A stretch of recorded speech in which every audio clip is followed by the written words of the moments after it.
Salam sejahtera, terima kasih karena bersama dengan saya di Nazilin Unity Channel. Dua persoalan penting. Adakah adun Sabah yang menjadi timbalan menteri letak jawatan atau dipecat daripada jawatan? Itulah yang menjadi persoalan besar dalam kalangan peminat politik di seluruh Malaysia, khususnya di Sabah. Apabila mahkamah mendakwa dua orang adun daripada Sabah. Apa yang berlaku? Ini kata Hajiji, jawapan Hajiji tentang kedudukan dua adun Sabah yang terpalit dengan kes rasuah. Kerajaan Negeri Sabah menyerahkan sepenuhnya isu membabitkan ahli Dewan Undangan Negeri yang berdepan pertuduhan rasuah kepada proses undang-undang.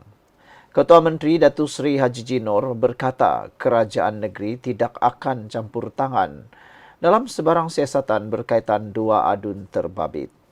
Kita menghormati undang-undang dan kita akan membiarkan proses undang-undang untuk berjalan seperti sepatutnya, kata beliau lagi. Kerajaan negeri tidak akan campur tangan dalam sebarang siasatan dan tindakan undang-undang terhadap mana-mana pemimpin kerajaan, katanya dalam satu kenyataan hari ini.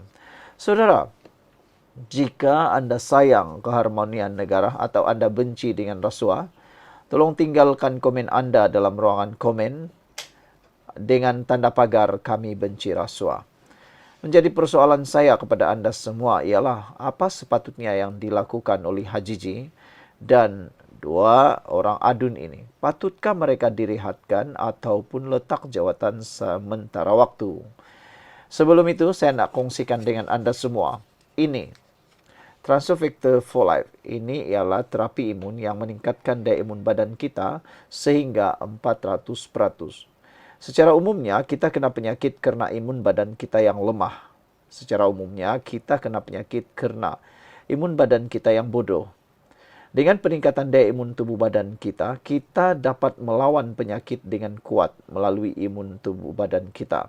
Dengan imun badan yang kuat, kita boleh sembuh daripada pelbagai jenis penyakit.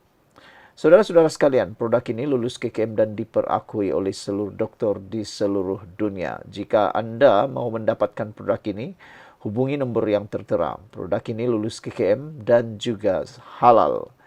Saudara, apa pendapat anda tentang isu sebentar tadi? Patutkah dua orang adun tersebut, dua adun tersebut letak jawatan atau dipecat saja? Itu persoalan yang besar yang perlu anda jawab.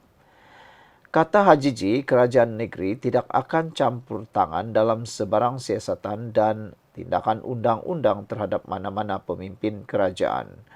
Terdahulu, Adun Sindumin, Datuk Dr. Yusuf Yaakob dan Adun Tanjung Batu, Datuk Andi Muhammad Suryardi Bandi didakwa atas pertuduhan rasuah di hadapan Hakim Mahkamah Session Jason juga hari ini. Mengulas status kedua-dua adun berkenaan dalam kerajaan semasa, Hajiji berkata beliau akan meneliti perkara itu dengan sebaiknya selepas menerima semua maklumat dan laporan yang berkaitan. Jelasnya, kerajaan negeri komited untuk memastikan integriti dalam pentadbiran dan pengurusan kerajaan. Apa yang akan terjadi kepada kerajaan negeri Sabah selepas ini, itu pun menjadi persoalan ramai. Sekian dulu untuk kali ini. Jangan lupa tinggalkan komen anda. Jika anda suka kerajaan yang benci rasuah, buatlah komen dengan tanda pagar kami benci rasuah. Salam sejahtera, terima kasih karena bersama dengan saya di Nazilin Unity Channel. Ini keputusan terkini daripada mahkamah berkaitan dengan rayuan kes titah edendum AG oleh Najib. Malangnya, keputusan ini tidak menyebelahi Najib Tun Razak. Sekali lagi Najib kalah di dalam rayuan tersebut. Apalah nasib yang akan menimpa Najib selepas ini? Ada yang kata habis sudah nasib Najib. Mahkamah hari ini menolak bantahan Najib terhadap rayuan kes titah edendum AG. Mahkamah Persekutuan hari ini menolak bantahan awal yang dikemukakan oleh Najib Razak terhadap rayuan Peguam Negara AG berhubung kewujudan satu dokumen tambahan yang didakwa membolehkan bekas Perdana Menteri itu menjalani baki hukuman penjaranya dalam tahanan di rumah.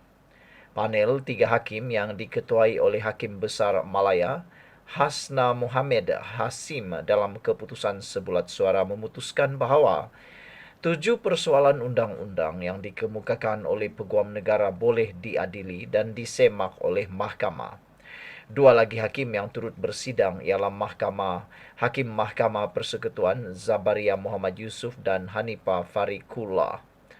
Panel berkenan kemudian menetapkan esok untuk mendengar rayuan AG.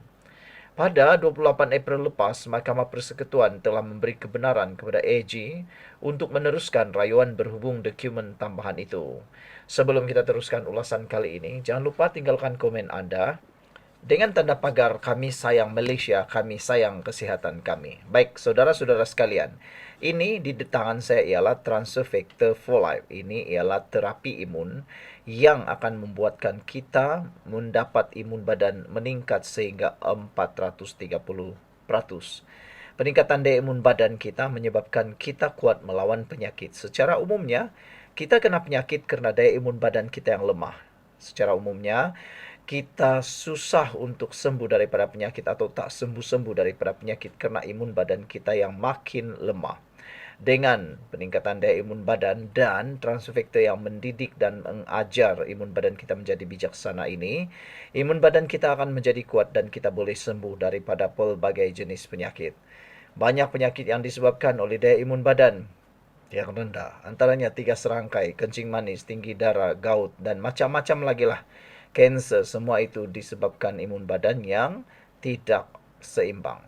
Dapatkan produk ini melalui nombor telefon yang tertera. Ingat, jangan tunggu sampai sudah terlambat baru anda mencari-cari. Produk ini lulus KKM, produk ini diiktiraf dan diperakui doktor-doktor di seluruh dunia dan juga halal. Dapatkannya segera, jangan tangguh-tangguh. Baiklah saudara-saudara sekalian, rayuan AJ itu susulan keputusan Mahkamah Rayuan pada 6 Januari lalu yang membenarkan rayuan Najib untuk memulakan prosiding semakan kehakiman di Mahkamah Tinggi. Titah tersebut dipercayai diperkenan oleh Yang di-Pertuan Agong ke-16 yang didakwa membolehkan Najib menjalani baki hukuman penjaranya di bawah tahanan rumah. Berhubung sabitan kesalahan penyelewengan dana SRC Internasional berjumlah 42 juta ringgit. Ia bagi mendapatkan perintah memaksa kerajaan atau 6 pihak lain menjawab serta mengesahkan kewujudan titah bertarikh Januari tahun lalu. Hakim Hasna berkata 3 soalan pertama yang dibangkitkan oleh Peguam Negara berkaitan pembentangan bukti baharu merupakan isu perundangan baharu yang memerlukan pertimbangan lanjut oleh mahkamah.